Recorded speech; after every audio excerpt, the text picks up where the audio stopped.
News First, Newsline. Hello there, very good evening and welcome to another edition of Newsline. The Sri Lanka Telecom was the subject of controversy during the past few weeks. Actually, the past few months, since plans for domestic debt restructuring and SOE reforms were announced to the general public in Sri Lanka. However, in the midst of all of this chaos, there was the recent removal of the chairman of the Sri Lanka Telecom, who was replaced, of course, by his successor. And today, to discuss these matters and much more, we've got with us the former chairman of Sri Lanka Telecom, Rohan Fernando. He's a current board member of SLT. A very good evening and welcome to the show. Thank you, Shalan. Thank you very much for inviting me. Mr. Fernando, now your removal from the position of chairman of Sri Lanka Telecom wasn't just a simple removal. It was dubbed as an ousting of the chairman, something that wasn't expected, something that at least ethically is questionable to some extent, however legally valid in due course of law. So, Mr. Fernando, now there is this tendency, especially in Sri Lanka and among Sri Lanka's political elite or maybe even certain corporations, to say when they are removed from a position that this was the result of a coup. I was ousted, this is all just a big, massive conspiracy. But what people fail to do is give an explanation. Even the economic crisis in Sri Lanka, there are many a politician who say that this is a conspiracy. This is a conspiracy of the West, this is a conspiracy of NGOs, but all of them fail to prove their point, present at least some form of evidence so that we can believe in what they are saying. So, Mr. Fernando, tell me, to start off with, why should we believe the fact that you were ousted from the position of chairman of the SLT and that it wasn't a simple, corporate decision to remove you from chairman and appoint another person? Shalan, to explain, actually I don't want to go into the legal part of it because it can trigger some other issues. Okay. Since I am a director on the board. Okay. My contention was it was a total surprise. Okay. It was not on the agenda, not even intimated to me, because usually the board appointments with regard to the shareholding of the government of Sri Lanka held by the secretary to the treasury is done by him. Even the letter of appointment and the nomination for chairman comes from the treasury. So I would have expected some form of intimation or request to step down or change of the board from the treasury secretary. Okay. And even before that, when I met the president several months ago, we had a one-to-one chat in his office. He never ever mentioned. He in fact said, I would like you to be a chairman of another organization, which I declined. And I was totally surprised when this move was made at the boardroom when I started the meeting.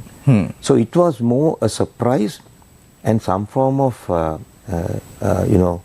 unexpected move, which I believe is not proper ethics or decorum in a corporate boardroom.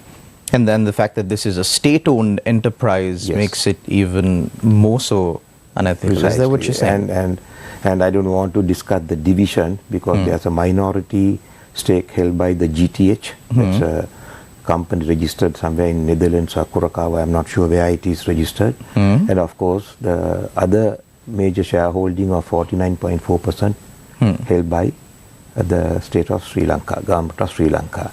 So as a result, I'm a bit cautious in declaring who voted and who did not vote. It might lead to some other maneuver or taking control of the company. So I leave it at that. Okay. So this shocked me, and the reason why I had a press briefing was that I started getting calls. So I felt the best way Rather than answering and telling them to come, I called everybody, we'll discuss and I'll tell you what happened. You write the truth. Apart from that, I am not interested beyond that point. So that is where it is. I feel I have done my duty. And I took the mantle at the most difficult time during COVID. And then we had the economic downturn. And then we had Aragalaya. All through that, the company survived. And the most importantly, the staff, number about 8,000 direct and altogether about 10,000 people engaged in the business with 27 unions, had utmost cooperation with the management during that last few years since 20. Mr. Fernando, and I understand the fact that you can't speak to these specifics, given the fact that you're still a director, you're a member of the board of directors of Sri Lanka Telecom, and as such you owe a responsibility and a certain level of confidentiality, of course, of the proceedings that go on at those closed door meetings. But in general, without going into the specifics of what really happened or why it really happened, why do you think this unexpected decision was taken by a majority of the members of the director board of Sri Lanka Telecom? Well, when you say majority, there are only two parties representing in the board. That is the GTH and the government of Sri Lanka. Okay. So, usually what happens, the government of Sri Lanka decides the which way to go, and naturally the other parties agree. So I presume this has come from the government of Sri Lanka, and it could not have happened without the knowledge of the president. So, Mr. Fernando, just to put things into perspective now, it's a known fact that although several presidents in the past have attempted to bring some sort of formality into the appointment of chairman and other senior positions, especially to these state-owned enterprises, all of them have failed outright. I think President Gotabaya Rajapaksa also came to power with a pledge that he will establish a separate committee that will vet all appointments made to state-owned enterprises, especially the position of chairman, but that wasn't done. The usual practice of appointing political appointees, I mean, I do understand that it is a political appointment, but political appointees without the required qualifications or skill set to really run those institutions. So, Mr. Fernando, tell me, how is this different from, a change in a political appointee? How is it different? Actually, to the term political appointee, I am not a political party representative. Not representative. Actually, I have never wanted to get involved in government business. No, let me actually rephrase that. A person who the political authority at the time prefers over someone else. Yes. So that's what I want to. I understand your point. That would be the general perception among the people. So you are articulating that. I very much understand, appreciate. In my case, I am a Sri Lankan and I very much love the country and I will do anything for the country, but without getting involved in politics as at now. Now when the government changed, I know President Rajapaksa appointed the committee. I think Diane Gomez and several people were there. But that didn't really function, did it? I think they appointed some people like Susantha Ratnayaka to the BOI, then Nushad Pereira to CWE. I think none of them could last for too long because of the political interference again. Okay. Now, so there was absolutely no point in vetting these people and putting proper people into these positions, because once they are appointed to those positions, the political interferences just doesn't allow them to move forward. Yes. I can't speak for everybody, but this is what I have heard. There are majority of cases. And in my case, I have always been talking about the tea industry. That's my, the main focus was tea industry, and I've been telling the president in some of these forums the tea industry is a $5 billion industry. In fact, I have come on to this channel and articulated my vision for the tea industry. And why don't we go for that $5 billion export economy in tea? So when he got elected, he ran me and said, why don't you take over the tea board chairmanship? I said, sir, I cannot take over the chairmanship, but I also have a tea company. So it will be a terrible conflict of interest. Right. So I cannot take. Then much later, he rang and said, can you take over SLT and run? The second time I couldn't say no to the president. I said, So this was President Rajapaksa? President Rajapaksa Okay. personally rang me. That's how I came to be the chairman of SLT. What I brought to the table, not technology, because we have enough technologically advanced people in SLT, 600 engineers, technicians. What I brought in, a different perspective of taking SLT to the next level, to become one of the best companies in Sri Lanka. In fact, our vision was to make SLT the number one company corporate in Sri Lanka. Right. How?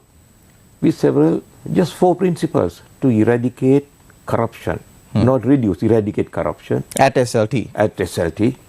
Then improve efficiency and reduce wastage and inclusive management. These are the only 4 pillars that I brought in to talk to these people, and I gave leadership how we can amalgamate some of this thing, then synchronize, converge, because SLT was all over the place. There were so many subsidiaries they have set up.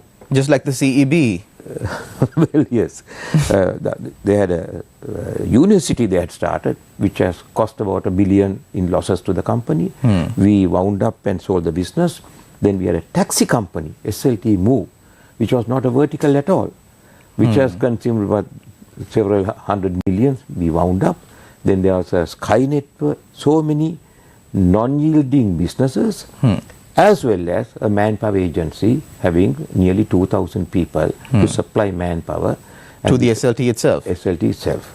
So these are the things I said, look, we have to bring everything. Then SLT and Mobitel were running as separate entities. When they could have easily come together, and I heard that a lot of people tried, they failed. So we brought that together. Now that's why we now have one thread, SLT Mobitel. And all the other verticals are not dependent, run on this thread of SLT. That is my skill in branding, but that is what I have done in the tea industry, building Heladi as a global brand, which is now sold in nearly 40 countries. So I am proud to say I have some knowledge, a little bit more knowledge in brand building. So I just gave my ideas, leadership, not management. I didn't get involved in management. Of course, I used to talk to them, go with them, visit the regions, encourage them to work together, encourage them not to fight against the management. I think when I look back, I achieved those targets. So having done that, that is why I say I am not a political henchman. I came to do a job on the request of the Honorable His Excellency the President, without taking a salary or unlimited perks the previous chairman were entitled to. So just before we cross over to a short commercial break, one short question now. Do you think that your removal from the position of chairman of SLT was because your vision for the company or the path that you envisaged for the company was not really the path that you said 2 parties are involved in making management decisions at SLT, is not really the path that either the government or the private investor at SLT wanted the company to take? Do you think that's the reason? Could we sum it up like that? I am still baffled as to why it happened. There are a lot of questions are being asked from me about the privatization, and then certain other parties interested in this company. So without any evidence on the table, I am unable to make any. But I think I leave it to the investigating journalists to deep dive into this, and I'm sure they can get a lot of information and place it before the country. We'll cross over to a short commercial break. Just like you mentioned, I think the talk of the town among the general public, at least, on this topic of the SLT is the, at least, notice of intention to privatize the SLT even more than it is already privatized, to sell shares of SLT, a profit-making institution that the government owns a majority of the shares currently, but they want to change that status quo. We'll discuss on this matter after this short commercial break. Don't go anywhere. You're watching Newsline.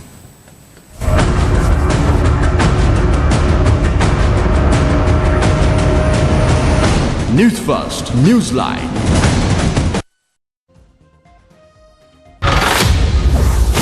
US University report states that China's next overseas military base is likely a Sri Lankan port.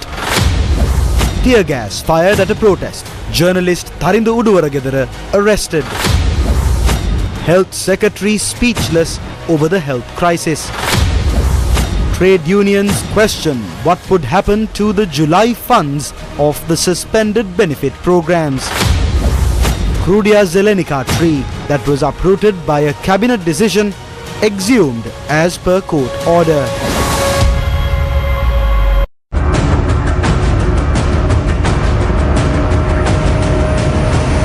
News First. Welcome back. You're watching Newsline. We're in discussion with Mr. Rohan Fernando, the former chairman of Sri Lanka Telecom. Mr. Fernando, we were discussing about the major concern, at least among the people of Sri Lanka, on the privatization of SOEs. Now, I think it's an accepted fact, and people in Sri Lanka now understand better than ever that there are certain SOEs in Sri Lanka that have been bleeding taxpayer rupees in the billions. In the billions of dollars, unfortunately. But Sri Lanka Telecom is not a state-owned enterprise like that. So when the Sri Lankan government announced the privatization of Sri Lankan Airlines, the CEB, many other institutions like that, there wasn't too much of a pushback from the general public or even from the political opposition, the other leadership in this country. But when plans were announced to privatize SLT, which is an already private public partnership, even more, sell more shares and lose the government majority control at SLT, there were serious concerns raised. Do you think this is a good move? Shalan, the way I look at privatization, I am a firm believer that government should not be in business. That's principle number one. Okay. Wherever the government get into business, the whole system has failed. Look at the CWE, very good example. They won't allow others to do business and they also have failed in the business.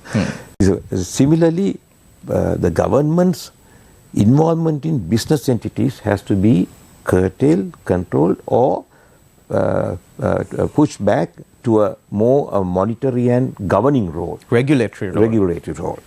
Now, when it comes to SLT, SLT is already a privatized company. Yes. His shares are quoted in the stock market and is a very healthy share right now, despite the fact it's an illiquid share, just only about 5%, less than 5% shares in the on the trading floor. Okay.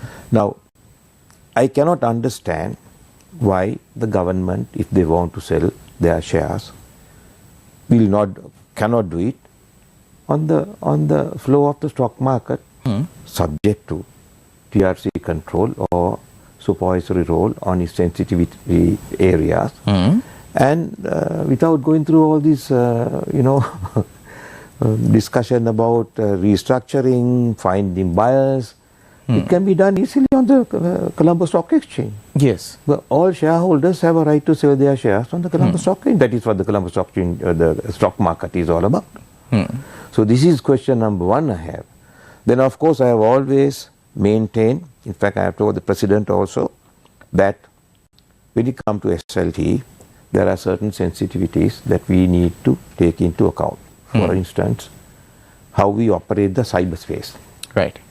Now cyberspace, AI, are things that has raised the concern of the most powerful nations like the US, Germany, Russia, China. They're all very much concerned about how the cyberspace can be used to disrupt people, to data mine, finding information about people, and of course regime change. We have seen it during the Arab Spring. The social media was at the forefront in getting the people onto the streets, in creating that mayhem in Egypt, which finally spread to Tunisia, Yemen, and of course their final aim, General Muammar Gaddafi. He's somebody I admire, though he's a dictator, because he was planning to bloom the desert, make the desert green, using that aquifers and that great man-made river, which was touted as the eighth wonder of the world, and that was finished there. So this cyberspace has to be protected under any circumstances. So I believe that the country should have proper cyber security act passed in parliament. Not only the act, the government must have regulations to implement the act as also a far-reaching, overreaching authority in control of the cyber space of this country. So in most countries, this kind of areas are also connected to the defense ministries. We can take lessons from a small country like Israel. Now Israel has systems where they control the cyberspace very effectively, because I think that's one country, they're always under the enemy threat and survived. So I'm sure we have now diplomatic relationships with Israel. We can get information. Japan, some of the developed countries. I think recently President Biden issued the largest budget allocation for cybersecurity activities. So I think we have to take lessons from these countries and first secure our cyberspace. That is one area I believe is for concern. I'm sure the government is aware of it. I hope they are working on it, and I hope the new chairman, I wish him all the best to take it forward. This is a very good company, and within this framework, if they are discussing the sale, then to take this into account for the greater good of the nation. So the point that you raised earlier, a lot of state-owned enterprises are being privatized, and many of them are not being sold on the stock exchange. Individual buyers or individual investors, foreign investors, large global conglomerates are being hand-picked, sought after. Not even a tender process is being followed. It's more like one of those emergency purchases, spot purchase kind of things. I think you can allude this situation to that. Unsolicited. Unsolicited bids. Yes, exactly. So I think Sri Lanka has seen the damage that these emergency purchases or unsolicited bids can do to a nation when proper procedures, accepted procedures aren't followed, when there is a latent or patent lack of transparency. Moving forward, with the SOEs in Sri Lanka being privatized, do you think many of them will be sold to these individual investors, or do you think the government is also considering, or to the best of your knowledge, do you at least think the government is considering maybe listing some of these entities on the stock exchange and allowing the people of Sri Lanka to own these entities?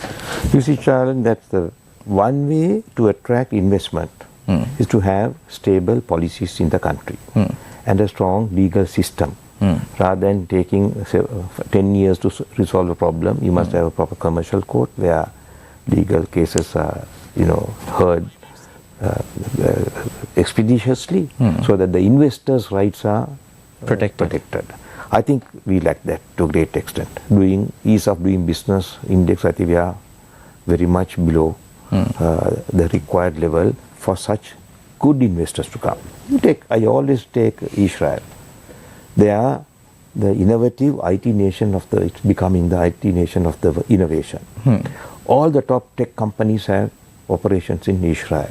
Why won't they come to Sri Lanka? I believe because we don't have stable policies. When governments change, policies change. And the governments now change more often than before. The same people, even before their term ends now. Before their term ends, same people come from different parties, and they do the same thing over and over again, expecting and promising a different result. I think this is that Einstein philosophy, lunacy.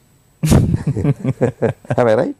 Einstein said, if you do the same thing over and over again and expect a different result, it's called the lunacy. So we are working on the Einstein philosophy in taking the country forward. Now, if it comes to our SOEs, there are quite a lot of SOEs with lot of real assets, real estate. Selling is, you buy something and sell. I am not talking of selling. I think the restructuring. I think last year I was talking in some shows, I said we have to restructure the SOEs. When you restructure the SOEs, you analyze its balance sheet, then your business value and the cash flow. And then in divesting, you can get good investors to come locally or from foreign countries. But of course, we have to vet the investors, because these are government property, state assets belonging to the people of Sri Lanka. You can't just sell it. You must have a very transparent system of analyzing who is coming for what. Are they coming to, we have had a lot of people coming from various places, I think, bringing black money to Sri Lanka and laundering their money. I mean, we have heard about it before. So and it's happened. I think there is proof on record that this has happened. So we have to ensure that it won't happen again. And now you take some of these major entities. These can be easily run profitably if you restructure and get investment. Now, if the government is worried, if the people are worried, government can do what they did with the plantation sector in privatizing. They can hold the golden share. So they don't get involved in management, but they get the dividend from business. And in case of anything that will threaten the national interest, the government can intervene. So that is what the golden share means. I think they implemented this at the time of privatizing the plantation sector. Right. The earlier plantation sector was a burden on the exchequer. Today, I think government is getting dividends and government is getting some form of tax from the section. So they can do a similar model for the other SOEs. So that is why I don't believe in this selling part, because selling can lead to unsolicited offers and we will not know what happened. Sometimes the machinery can be sold as scrap metal and that will be the end of that industry. And some people will go very happily because they have understood that when they bought, for what they paid, stocks already existed in the system. And someone in the middle of all of this, someone is in the end of the day lining their own pockets. I think quite pertinent what you said about Einstein's theory of lunacy. So we've run out of time on this show, but thank you very much, Mr. Rohan Fernando, former chairman of the SLT and current board member of the SLT, for joining us on our program and clearing out some of these ambiguities, at least, surrounded your removal. I don't think you did a very great job in clearing out the ambiguities, and I think that is as a result of your current position as a member of the executive board of SLT. But of course, as time passes by, I think you will be able to give us more and more details of what is really happening inside the SLT, what Sri Lanka's future holds, or what the future holds for SLT. So I think the biggest takeaway from this is, let's not try to do the same things that we did in the past and expect a different result, lest we all end up lunatics. Thank you very much for watching. Take care. God bless. Thank you, Shalan.